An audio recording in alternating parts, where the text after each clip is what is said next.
प्रेम से बोलो लक्ष्मी नारायण भगवान की जय। राधा कृष्ण भगवान की जय। भगवान लक्ष्मी नारायण की कृपा आप और आपके परिवार पर सदा सर्वदा बनी रहे। आज की वीडियो में आप श्रवण करेंगे पौष मास महात्म्य के 15वें अध्याय की कथा। नरोत्तम ने भगवान श्री विष्णु से पूछा, हे नाथ, पतिव्रता स्त्री मेरे बीते हुए वृत्तांत को कैसे जानती है, उसका प्रभाव कैसा है, ये सब बताने की कृपा कीजिए।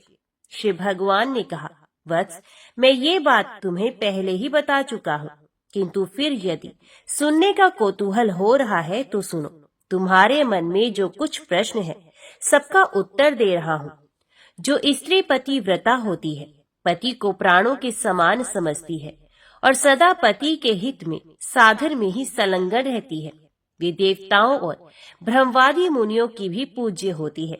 जो नारी एक ही पुरुष की सेवा स्वीकार करती है, दूसरी की ओर दृष्टि भी नहीं डालती, वे संसार में परम पूजनीय मानी गई है। तात प्राचीन काल की बात है। मध्य देश में एक अत्यंत शोभायमान नगरी थी। उसमें एक पतिव्रता ब्राह्मणी रहती थी। उसका नाम था शैब्या। उसका पति पूर्व जन्म के पाप से कोढ़ी हो गया था। उसके शरीर में अनेकों घाव हो गए थे जो बराबर बहते रहते थे। शैब्या अपने ऐसे पति की सेवा में सदा संलग्न रहती थी। पति के मन में जो जो इच्छा होती उसे वह अपनी शक्ति के अनुसार अवश्य पूर्ण करती थी। प्रतिदिन देवता की भांति स्वामी की पूजा करती और दोष बुद्धि त्याग कर उसके प्रति विशेष स्नेह रखती थी। एक दिन उसके पति ने सड़क से जाती हुई एक परम सुंदरी वैश्या को देखा। उस पर दृष्टि पड़ते ही वे अत्यंत मोह के वशीभूत हो गया। उसकी चेतना पर कामदेव ने अपना पूरा अधिकार कर लिया। वे दीर्घ काल तक लंबी सांस खींचता हुआ अंत में बहुत उदास हो गया। उसका उच्छ्वास सुनकर पतिव्रता घर से बाहर आई और अपने पति से पूछने लगी, नाथ, आप उदास क्यों हो गए? आपने लंबी सांस कैसे खींची? प्रभु, आपको जो प्रिय हो वे कार्य मुझे बताइए। वे करने योग्य या ना हो, मैं आपके प्रिय कार्य को अवश्य पूर्ण करूंगी। एकमात्र आप ही मेरे गुरु हैं, मेरे प्रियतम हैं। पत्नी के इस प्रकार पूछने पर उसके पति ने कहा, प्रिय, उस कार्य को न तुम ही पूर्ण कर सकती हो, न मैं ही, अतः व्यर्थ बात करना उचित नहीं है। पतिव्रता नारी बोली, हे नाथ, मुझे विश्वास है मैं आपका मनोरथ जानकर उस कार्य को सिद्ध कर सकूंगी। आप मुझे आज्ञा दीजिए। जिस किसी उपाय से हो सके मुझे आपका कार्य सिद्ध करना है। यदि आपके दुष्कर कार्य को मैं यत्न करके पूर्ण कर सकूं, तो इस लोक और परलोक में भी मेरा परम कल्याण होगा। कोढ़ी ने कहा, साध्वी, अभी अभी इस मार्ग से एक परम सुंदरी वैश्या जा रही थी। उसका शरीर सब ओर से मनोरम था। उसे देखकर मेरा हृदय काम अग्नि से दग्ध हो रहा है। यदि तुम्हारी कृपा से मैं उस नवयौवना को प्राप्त कर सकूं, तो मेरा जन्म सफल हो जाएगा। देवी, तुम उसे मिलाकर मेरा हित साधन करो। पति की कही हुई बात सुनकर पतिव्रता स्त्री बोली, प्रभु, इस समय धैर्य रखिए, मैं यथाशक्ति आपका कार्य सिद्ध करूंगी। ये कहकर पतिव्रता ने मन ही मन कुछ विचार किया और रात्रि के अंतिम भाग में उस काल में उठकर वे गोबर और झाड़ू ले तुरंत ही चली गई। जाते समय उसके मन में बड़ी प्रसन्नता थी। वैश्या के घर पहुंचकर उसने उसके आंगन और गली कूचे में झाड़ू लगाई तथा गोबर से लीप पोत कर लोगों की दृष्टि पड़ने के भय से वे शीघ्रता पूर्वक अपने घर लौट आई। इस प्रकार लगातार 3 दिनों तक पतिव्रता ने वैश्या के घर में झाड़ू देने और लीपने का काम किया। उधर वे वैश्या अपने दास दासियों से पूछने लगी, आज आंगन की इतनी बढ़िया सफाई किसने की है? सेवकों ने परस्पर विचार करके वैश्या से कहा, भद्रे, घर की सफाई का ये काम हम लोगों ने तो किया ही नहीं। ये सुनकर वैश्या को बड़ा विस्मय हुआ। उसने बहुत देर तक इसके विषय में विचार किया और रात्रि बीतने पर जो ही वे उठी तो उसकी दृष्टि उस पतिव्रता ब्राह्मणी पर पड़ी। ये पुण्य टहल बजाने के लिए आई थी। उस परम साध्वी पतिव्रता ब्राह्मणी को देखकर, हाय हाय, आप ये क्या करती हैं? क्षमा कीजिए, रहने दीजिए। ये कहती हुई वैश्या ने उसके पैर पकड़ लिए और पुनः कहा, पतिव्रते, आप मेरी आयु, शरीर, संपत्ति, यश तथा कीर्ति, इन सबका विनाश करने के लिए ऐसी चेष्टा कर रही हैं। साध्वी, आप जो जो वस्तु मांगे उसे निश्चय दूंगी। ये बात मैं दृढ़ निश्चय के साथ कह रही हूँ। स्वर्ण, रतन, मणि, वस्त्र तथा और भी जिस किसी वस्तु की आपके मन में अभिलाषा हो उसे मांग लीजिए। तब पतिव्रता ने उस वैश्या से कहा, मुझे धन की आवश्यकता नहीं, तुम्ही से कुछ काम है, यदि करो तो उसे बताओ। उस कार्य की सिद्धि होने पर ही मेरे हृदय में संतोष होगा और तभी मैं ये समझूंगी कि तुमने इस समय मेरा सारा मनोरथ पूर्ण कर दिया है। वैश्या बोली, पतिव्रते, आप जल्दी बताइए, मैं सच सच कहती हूँ, आपका अभिष्ट कार्य अवश्य करूंगी। माताजी, आप तुरंत ही अपनी आवश्यकता बताएं और मेरी रक्षा करें। पतिव्रता ने लजाते लजाते वह कार्य जो उसके पति को श्रेष्ठ एवं प्रिय जान पड़ता था कह सुनाया। उसे सुनकर वैश्या एक क्षण तक अपने कर्तव्य और उसके पति की पीड़ा पर कुछ विचार करती रही। दुर्गंध युक्त कोढ़ी मनुष्य के साथ संसर्ग करने की बात सोचकर भी उसके मन में बड़ा दुख हुआ। ये पतिव्रता से इस प्रकार बोली, देवी, यदि आपके पति मेरे घर पर आए तो मैं एक दिन उनकी इच्छा पूर्ण करूंगी। पतिव्रता ने कहा, सुंदरी, मैं आज रात ही अपने पति को लेकर तुम्हारे घर आऊंगी और जब वे अपनी अभिष्ट वस्तु का उपभोग करके संतुष्ट हो जाएंगे तब पुनः उनको अपने घर ले जाऊंगी। वैश्या बोली, महाभागी, अब शीघ्र ही अपने घर पधारो। तुम्हारे पति आज आधी रात के समय मेरे महल में आए। ये सुनकर वे पतिव्रता स्त्री अपने घर चली आई। वहां पहुंचकर उसने पति से निवेदन किया, प्रभु, आपका कार्य सफल हो गया, आज ही रात में आपको उसके घर जाना है। कोढ़ी ब्राह्मण बोला, देवी, मैं कैसे उसके घर जाऊंगा? मुझसे तो चला नहीं जाता, फिर किस प्रकार वे कार्य सिद्ध होगा? पतिव्रता बोली, प्राणनाथ, मैं आपको अपनी पीठ पर बैठाकर उसके घर पहुंचाऊंगी और आपका मनोरथ सिद्ध हो जाने पर फिर उसी मार्ग से लौटा ले आऊंगी। ब्राह्मण ने कहा, कल्याणी, तुम्हारे करने से ही मेरा सब कार्य सिद्ध होगा। इस समय तुमने जो काम किया है वे दूसरी स्त्रियों के लिए दुष्कर है। श्री भगवान कहते हैं, उस नगर में किसी धनी के घर से चोरों ने बहुत सा धन चुरा लिया। ये बात जब राजा के कानों में पड़ी तब उन्होंने रात में घूमने वाले समस्त गुप्तचरों को बुलाया और कुपित होकर कहा, यदि तुम्हें जीवित रहने की इच्छा है तो आज चोर को पकड़कर मेरे हवाले करो। राजा की ये आज्ञा पाकर सभी गुप्तचर व्याकुल हो गए और चोर को पकड़ने की इच्छा से चल दिए। उस नगर के पास ही एक घना जंगल था, जहाँ एक वृक्ष के नीचे महातेजस्वी मुनिवर मांडव्य समाधि लगाए बैठे थे। वे योगियों में प्रधान महर्षि अग्नि के समान देदीप्यमान हो रहे थे। ब्रह्मा जी के समान तेजस्वी उन महामुनि को देखकर दुष्ट गुप्तचरों ने आपस में कहा, यही चोर है, ये धूर्त अद्भुत रूप बनाए इस जंगल में निवास करता है। यो कहकर उन पापियों ने मुनि श्रेष्ठ मांडव्य को बांध लिया। तो उन कठोर स्वभाव वाले मनुष्यों से ना तो उन्होंने कुछ कहा और ना उनकी ओर दृष्टिपात ही किया। जब गुप्तचर उन्हें बांधकर राजा के पास ले गए तो राजा ने कहा, आज मुझे चोर मिला है, तुम लोग इसे नगर के निकटवर्ती प्रवेश द्वार के मार्ग पर ले जाओ और चोर के लिए जो नियत दंड है वे इसे दो। उन्होंने मांडव्य मुनि को वहां ले जाकर मार्ग में गड़े हुए शूल पर रख दिया। वे शूल मुनि के गुदाद्वार से प्रविष्ट होकर मस्तक के पार हो गया। उनका सारा शरीर शूल से बिंध गया।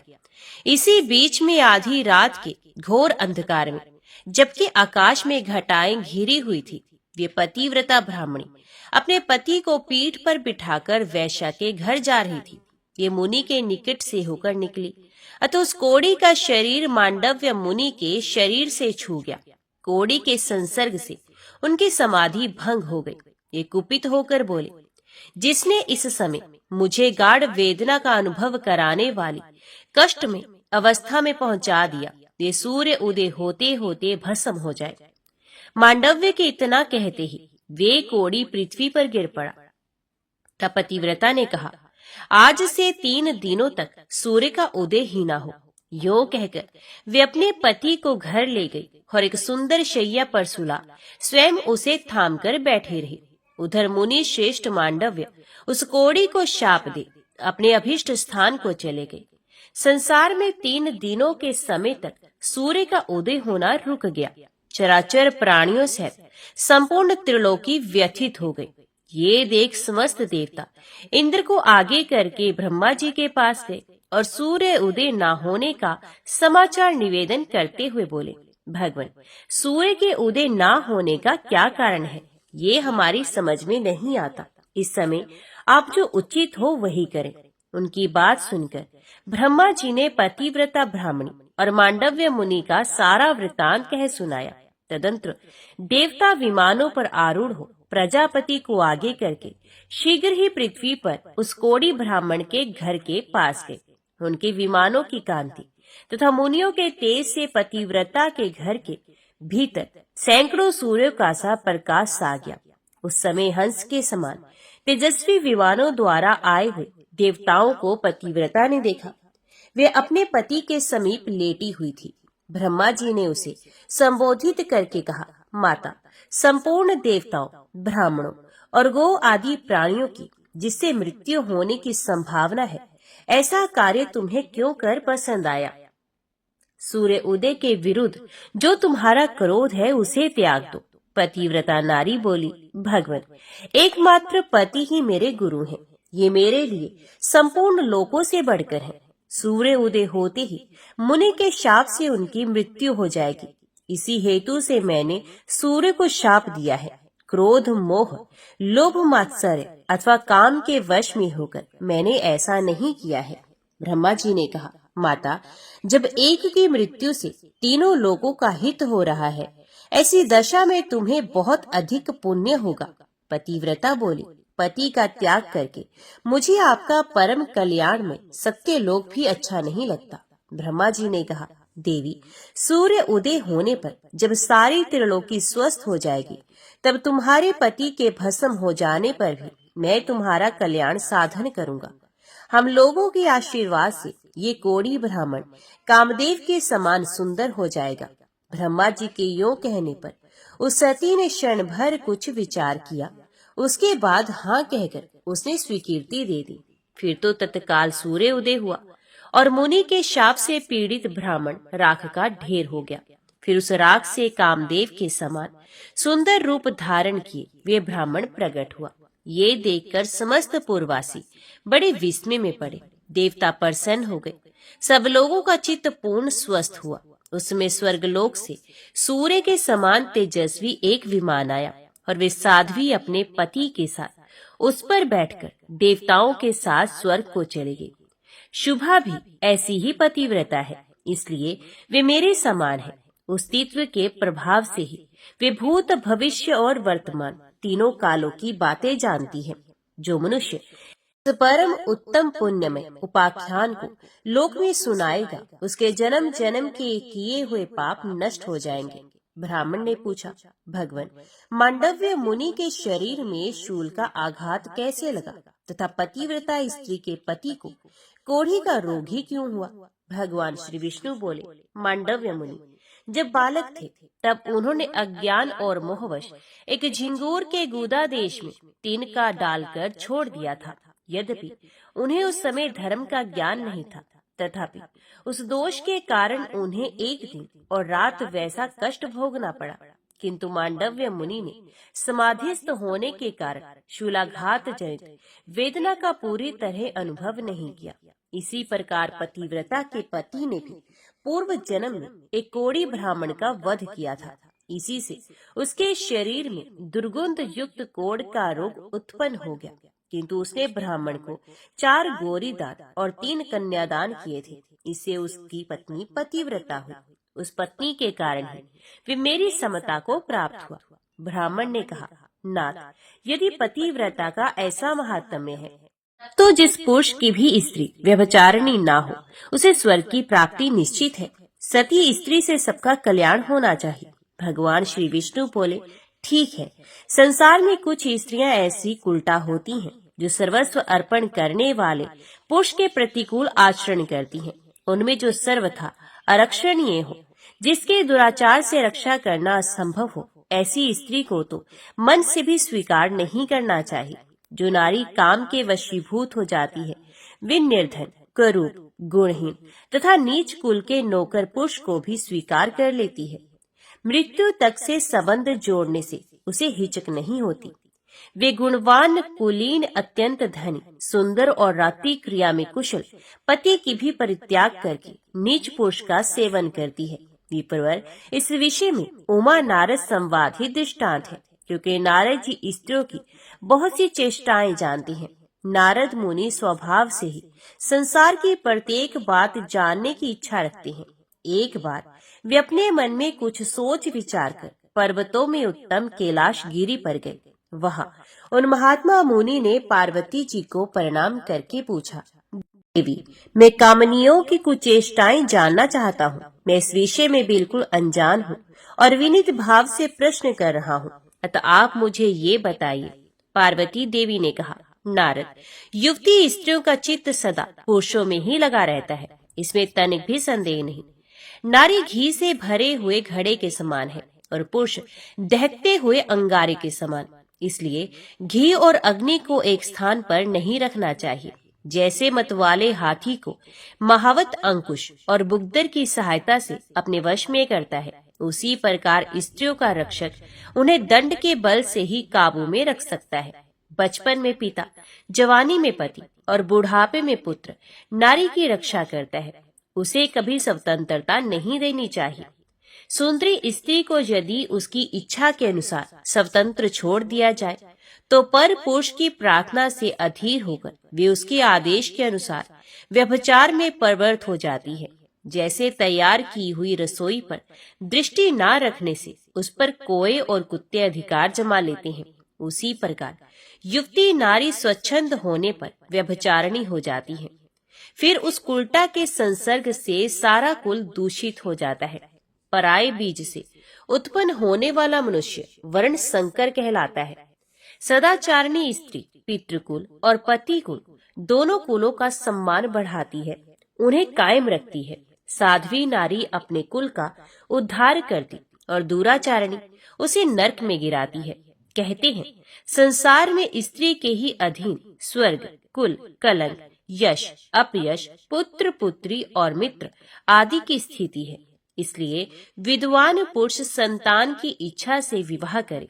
जो पापी पुरुष मोहवश किसी साध्वी स्त्री को दूषित करके छोड़ देता है, वे उस स्त्री की हत्या का पाप भोगता हुआ नरक में गिरता है। जो पराई स्त्री के साथ बलात्कार करता अथवा उसे धन का लालच देकर फंसाता है, वे संसार में स्त्री हत्यारा कहलाता है और मरने के पश्चात घोर नरक में पड़ता है। पराई स्त्री का अपहरण करके मनुष्य चांडाल कुल में जन्म लेता है। इसी प्रकार पति के साथ वंचना करने वाली व्यभिचारिणी स्त्री चिरकाल तक नरक भोग कर कोई की योनि में जन्म लेती है और उचिष्ट एवं दुर्गंध युक्त पदार्थ खा खा कर जीवन बिताती है। तदंतर मनुष्य योनि में जन्म लेकर विधवा होती है। जो माता, गुरु पत्नी, ब्राह्मणी, राजा की रानी या दूसरी किसी प्रभु पत्नी के साथ समागम करता है, वे अक्षय नरक में गिरता है।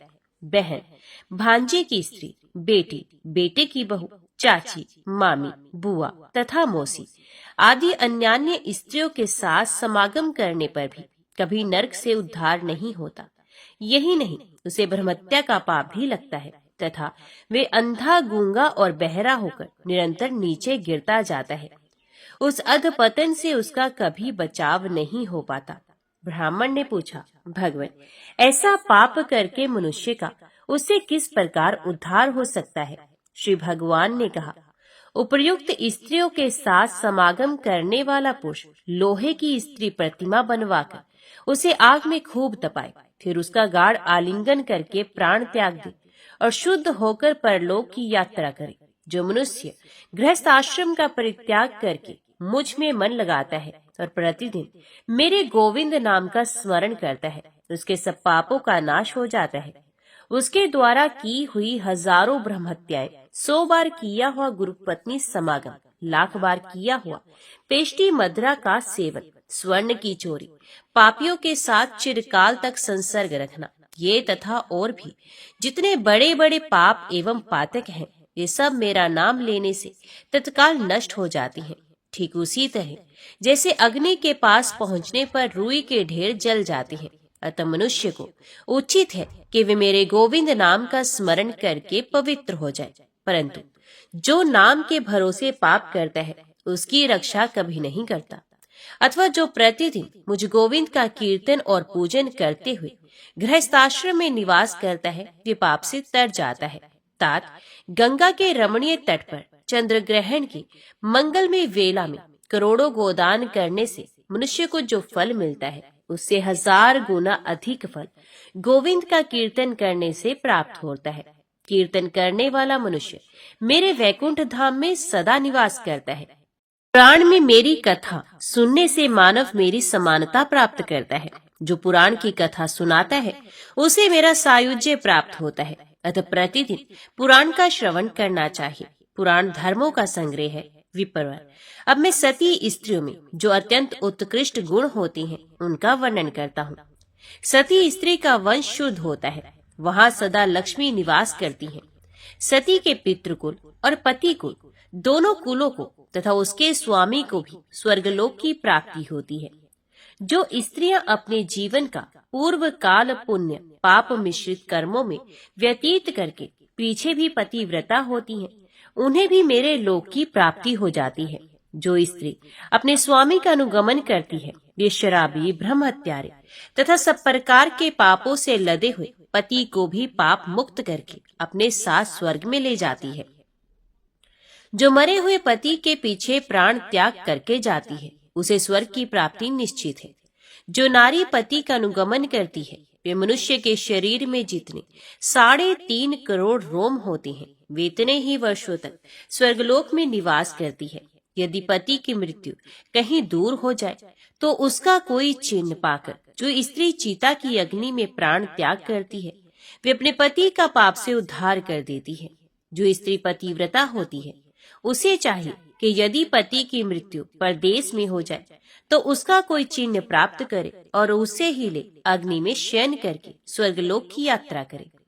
यदि ब्राह्मण जाति की स्त्री मरे हुए पति के साथ चिता अग्नि में प्रवेश करे, तो उसे आत्मघात का दोष लगता है, जिससे ना तो वे अपने को और ना अपने पति को ही स्वर्ग में पहुंचा पाती है।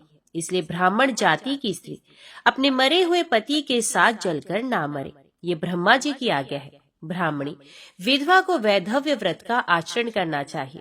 जो विधवा एकादशी का व्रत नहीं रखती, वे दूसरे जन्म में भी विधवा होती है तथा प्रत्येक जन्म में दुर्भाग्य से पीड़ित रहती है। मछली मांस खाने और व्रत ना करने से वे चिरकाल तक नरक में रहकर फिर कुत्ते की योनि में जन्म लेती है। जो कुल नाशनी विधवा दुराचारणी होकर मैथुन कराती है, वे नरक यातना भोगने के पश्चात 10 जन्मों तक गीधनी होती है, फिर 2 जन्मों तक लोमड़ी होकर पीछे मनुष्य योनि में जन्म लेती है। उसमें भी बाल विधवा होकर दासी भाव को प्राप्त होती है। ब्राह्मण ने पूछा, भगवान, यदि आपका मुझ पर अनुग्रह है, तो अब कन्यादान के फल का वर्णन कीजिए, साथ ही उसकी यथार्थ विधि भी बताइए। श्री भगवान बोले, ब्राह्मण, रूपवान, गुणवान, कुलीन, तरुण, समृद्धिशालिनी और धन धान्य से संपन्न वर को कन्यादान करने का जो फल होता है, उसे श्रवण करो। जो मनुष्य आभूषणों से युक्त कन्या का दान करता है, उसके द्वारा पर्वत, वन और काननों सहित संपूर्ण पृथ्वी का दान हो जाता है। जो पिता कन्या का शुल्क लेकर खाता है, वे नरक में पड़ता है। जो मूर्ख अपनी पुत्री को बेच देता है, उसका कभी नरक से उद्धार नहीं होता। जो लोभवश अयोग्य पुरुष को कन्या दान देता है, वे रौरव नरक में पड़कर अंत में चांडाल होता है। इसी से विद्वान पुरुष दामाद से शुल्क लेने का कभी विचार भी मन में नहीं लाते। अपनी ओर से दामाद को जो कुछ दिया जाता है, वे अक्षय हो जाता है। पृथ्वी, गो, सोना, धन धान्य और वस्त्र आदि जो कुछ दामाद को दहेज के रूप में दिया जाता है, सब अक्षय फल का देने वाला होता है। जैसे कटी हुई डोर घड़े के साथ स्वयं भी कुएं में डूब जाती है, उसी प्रकार यदि दाता संकल्प किए हुए दान को भूल जाता है और दान लेने वाला पुरुष फिर उसे याद दिलाकर मांगता नहीं, तो वे दोनों नरक में पड़ते हैं। सात्विक पुरुष को उचित है कि वे जमाता को दहेज में देने के लिए निश्चित की हुई सभी वस्तुएं अवश्य दे डाले। ना देने पर पहले तो वे नरक में पड़ता है, फिर प्रतिग्रह लेने वाले के दास के रूप में जन्म ग्रहण करता है। जो बहुत खाता हो, अधिक दूर रहता हो, अत्यधिक धनवान हो, जिसमें अधिक दुष्टता हो, इसका कुल उत्तम ना हो, तथा जो मूर्ख हो, इन 6 मनुष्यों को कन्या नहीं देनी चाहिए। इसी प्रकार अति वृद्ध, अत्यंत दीन, रोगी, अति निकट रहने वाले, अत्यंत क्रोधी और असंतुष्ट, इन 6 व्यक्तियों को भी कन्यादान नहीं करना चाहिए। इन्हें कन्या देकर मनुष्य नरक में पड़ता है। धन के लोभ से या सम्मान मिलने की आशा से जो कन्या देता या एक कन्या दिखाकर दूसरी का विवाह कर देता है, वे भी नरकगामी होता है। जो प्रतिदिन इस परम उत्तम पुण्यमय उपाख्यान का श्रवण करता है, उसके जन्म जन्म के पाप नष्ट हो जाते हैं।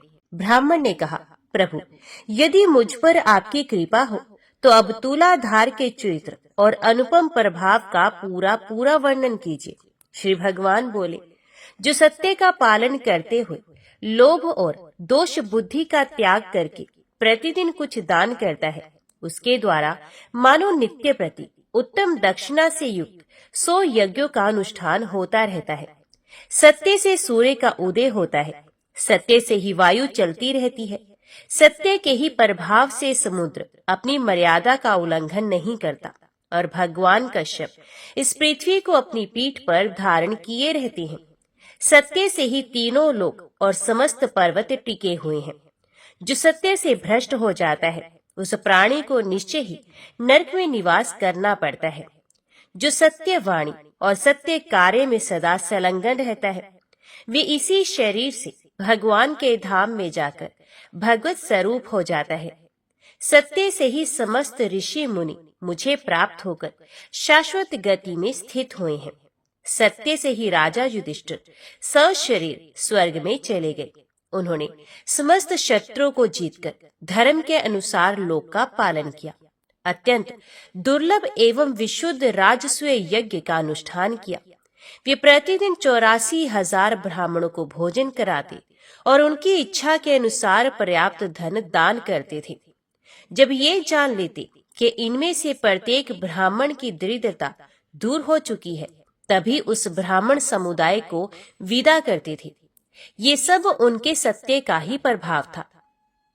राजा हरिश्चंद्र सत्य का आश्रय लेने से ही वाहन, परिवार तथा अपने विशुद्ध शरीर के साथ सत्यलोक में प्रतिष्ठित हैं।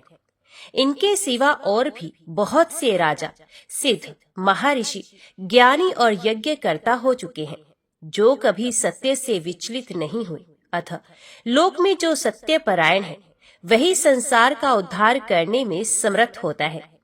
महात्मा तुलाधार सत्य भाषण में स्थित है। सत्य बोलने के कारण इस जगत में उनकी समानता करने वाला दूसरा कोई नहीं है। ये तुलाधार कभी झूठ नहीं बोलते। महंगी और सस्ती सब प्रकार की वस्तुओं के खरीदने बेचने में ये बड़े बुद्धिमान हैं। विशेषत साक्षी का सत्य वचन ही उत्तम माना गया है। कितने ही साक्षी सत्य भाषण करके अक्षय स्वर्ग को प्राप्त कर चुके हैं। जो वक्ता विद्वान सभा में पहुंचकर सत्य बोलता है, वे ब्रह्मा जी के धाम को, जो अन्यान्य यज्ञों द्वारा दुर्लभ है, प्राप्त होता है। जो सभा में सत्य भाषण करता है, उसे अश्वमेध यज्ञ का फल मिलता है। लोभ और द्वेषवश झूठ बोलने से मनुष्य रौरव नरक में पड़ता है। तुलाधार सबके साक्षी हैं। वे मनुष्यों से साक्षात सूर्य हैं। विशेष बात ये है कि लोभ का परित्याग कर देने के कारण मनुष्य स्वर्ग में देवता होता है। एक महान भाग्यशाली शूद्र था, जो कभी लोभ में नहीं पड़ता था। वे साग खाकर, बाजार से अन्न के दाने चुनकर तथा खेतों में धान की बालें बीनकर बड़े दुख से जीवन निर्वाह करता था। उसके पास 2 फटे पुराने वस्त्र थे तथा वे अपने हाथों से ही सदा पात्र का काम लेता था। उसे कभी किसी वस्तु का लाभ नहीं हुआ, तथापि वे पराया धन भी नहीं लेता था। एक दिन मैं उसकी परीक्षा करने के लिए 2 नवीन वस्त्र लेकर गया और नदी के तीर पर एक कोने में उन्हें आदर पूर्वक रखकर अन्यत्र जा खड़ा हुआ। शूद्र ने उन दोनों वस्त्रों को देखकर भी मन में लोभ नहीं किया और ये समझकर कि ये किसी और के पड़े होंगे, चुपचाप घर चला गया। अब ये सोचकर कि बहुत थोड़ा लाभ होने के कारण ही उसने इन वस्त्रों को नहीं लिया होगा, मैंने गूलर के फल में सोने का टुकड़ा डालकर उसे वहीं रख दिया। मध्य प्रदेश, नदी का तट और कोने का निर्जन स्थान, ऐसी जगह पहुंचकर उसने उस अद्भुत फल को देखा। उस पर दृष्टि पड़ते ही वे बोल उठा, बस ये तो कोई कृत्रिम विधान दिखाई देता है। इस समय इस फल को ग्रहण कर लेने पर मेरी अलोप वृद्धि नष्ट हो जाएगी। इस धन की रक्षा करने में बड़ा कष्ट होता है। यह अहंकार का स्थान है। जितना ही लाभ होता है उतना ही लोभ बढ़ता जाता है। लाभ से ही लोभ की उत्पत्ति होती है। लोभ से ग्रस्त मनुष्य को सदा ही नरक में रहना पड़ता है। यदि ये गुणहीन द्रव्य मेरे घर में रहेगा तो मेरी स्त्री और पुत्रों को उन्माद हो जाएगा। उन्माद काम जनित विकार है। उससे बुद्धि में भ्रम हो जाता है। भ्रम से मोह और अहंकार की उत्पत्ति होती है। उनसे क्रोध और लोभ का प्रादुर्भाव होता है। इन सब की अधिकता होने पर तपस्या का नाश हो जाएगा। तपस्या का क्षय हो जाने पर चित्त को मोह में डालने वाला मालिन्य पैदा होगा। उस मलिनता रूप सांकल में बंध जाने पर मनुष्य फिर ऊपर नहीं उठ सकता। ये विचार कर वे शूद्र उस फल को वहीं छोड़कर घर चला गया। उस समय स्वर्गस्थ देवता प्रसन्नता के साथ साधु साधु कहकर उसकी प्रशंसा करने लगे। तब मैं एक शपनक का रूप धारण करके उसके घर के पास गया और लोगों को उनके भाग्य की बातें बताने लगा। विशेषित भूतकाल की बात बताया करता था। फिर लोगों के बारंबार आने जाने से ये समाचार सब ओर फैल गया। ये सुनकर उस शूद्र की स्त्री भी मेरे पास आई और अपने भाग्य का कारण पूछने लगी। तब मैंने तुरंत ही उसके मन की बात बता दी और एकांत में स्थित होकर कहा, महाभागे, विधाता ने आज तेरे लिए बहुत धन दिया था, किंतु तेरे पति ने मूर्ख की भांति उसका परित्याग कर दिया है। तेरे घर में धन का बिल्कुल अभाव है, अतः जब तक तेरा पति जीवित रहेगा तब तक उसे दरिद्रता ही भोगनी पड़ेगी। इसमें तनिक भी संदेह नहीं है। माता, तू शीघ्र ही अपने घर जा और पति से उस धन के विषय में पूछ। इस मंगल में वचन को सुनकर वे अपने पति के पास गई और उस दुखद वृत्तांत की चर्चा करने लगी। उसकी बात को सुनकर शूद्र को बड़ा विस्मय हुआ। वे कुछ सोचकर पत्नी को साथ लिए मेरे पास आया और एकांत में मुझसे बोला, शपनक, बताओ तुम क्या कहते हो?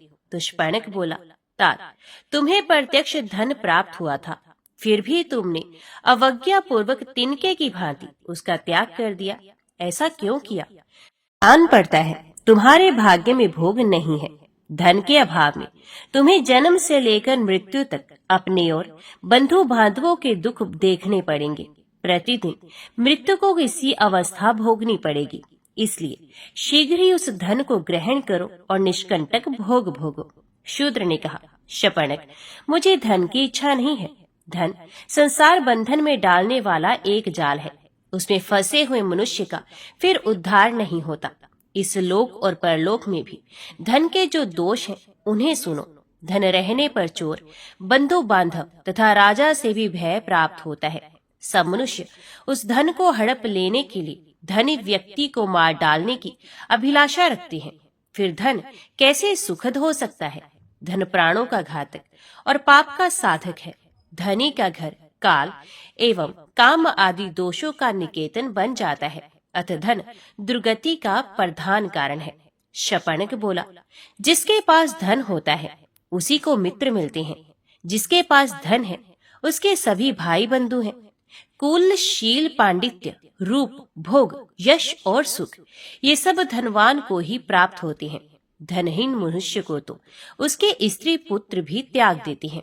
फिर उसे मित्रों की प्राप्ति कैसे हो सकती है?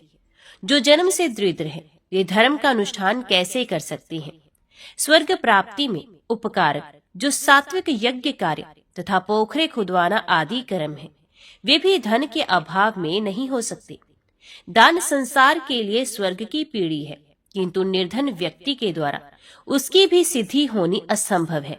व्रत आदि का पालन, धर्म उपदेश आदि का श्रवण, पितृयज्ञ आदि का अनुष्ठान तथा तीर्थ सेवन, ये शुभ कर्म धनहीन मनुष्य के किए नहीं हो सकते। रोगों का निवारण, पथ्य का सेवन, औषधों का संग्रह, अपने शरीर की रक्षा तथा शत्रुओं पर विजय आदि कार्य भी धन से ही सिद्ध होते हैं। इसलिए जिसके पास बहुत धन हो उसी को इच्छा अनुसार भोग प्राप्त हो सकते हैं। धन रहने पर तुम दान से ही शीघ्र स्वर्ग की प्राप्ति कर सकते हो। शूद्र ने कहा, कामनाओं का त्याग करने से ही समस्त व्रतों का पालन हो जाता है। क्रोध छोड़ देने से तीर्थों का सेवन हो जाता है। दया ही जप के समान है। संतोष ही शुद्ध धन है। अहिंसा ही सबसे बड़ी सिद्धि है।